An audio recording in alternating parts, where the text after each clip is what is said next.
In this particular example, the universal set's going to be 0, 1, 2, 3, up through 6. Those are the integers from 0 through 6. A is going to be the set 2, 4, and 6, and B is going to be 1, 2, and 3. Now we're going to look at item number 30, and we're going to read it like this. Does the set A, is it a subset of the universal set? In other words, is everything that's in A also in the set U? And if you look, 2, 4, 6 are in A. They're also in the universal set, so A is a subset. 31 says, is U a subset of B? Well, that can't be because U has all those items, 7 different items. Set B only has 3 items, so everything in U will not be in set B. 32, is B a subset of A?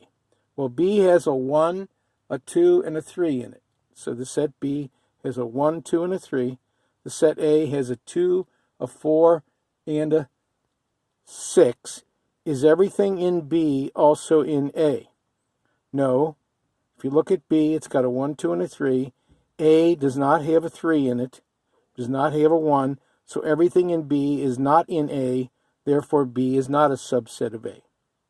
And is the empty set, number 33, a subset of B? Well, of course, everything in the empty set is in set B because there's nothing in the empty set. So this subset idea, actually, a set is a subset of itself.